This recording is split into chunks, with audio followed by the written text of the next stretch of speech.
আজ থেকে প্রায় 1000 বছর আগে মিশরের বিখ্যাত একজন আল্লাহওয়ালা শায়েখ আবু আব্দুল্লাহ জাজুলি রহমাতুল্লাহি আলাই একদিন সফরে বের হয়েছে। পথিমধ্যে নামাজে রক্ত হয়ে গেল।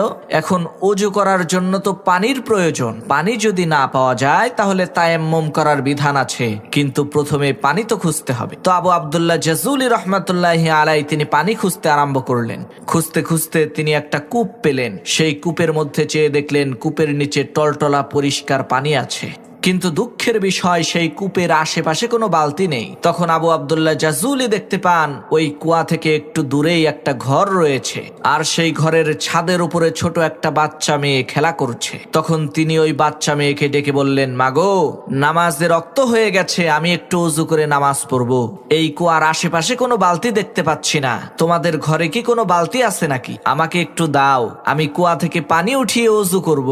তখন সেই মেয়ে জিজ্ঞেস করলো, মানা আনতা আইয়ুহাল মুসাফির, হে পথিক, আপনি কে, আপনার পরিচয় কি? তখন তিনি পরিচয় দিয়ে বললেন, আমি হচ্ছি আবু আব্দুল্লাহ জাজুলি। মেয়েটি তখন বলল, হায় আফসোস, আপনি হচ্ছেন আরবের সবচাইতে নামকরা বিখ্যাত শায়েখ।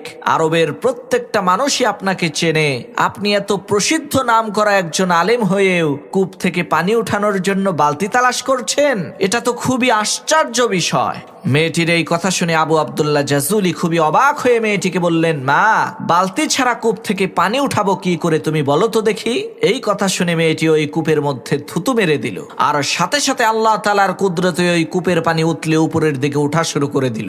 মেয়েটির এই কেরামতি দেখে আবু আব্দুল্লাহ জাজুলি তাকে প্রশ্ন করলো, মাগো, তুমি কি এমন কাজ করেছো, কি এমন আমল তোমার আছে যার কারণে এত বড় কেরামতি তুমি দেখাইতে পারলা? তখন সেই মেয়েটি বলল, হুজুর, আমি মাঠে বকরি চড়াই, আর আমার বকরিগুলো যতক্ষণ পর্যন্ত মাঠে ঘাস খেতে থাকে ততক্ষণ পর্যন্ত আমি আল্লাহর শ্রেষ্ঠ পয়গম্বর বিশ্বনবী মুহাম্মদুর রাসূলুল্লাহ সাল্লাল্লাহু আলাইহি ওয়াসাল্লামের উপরে দরুদ পড়তে থাকি। সুবহানাল্লাহ।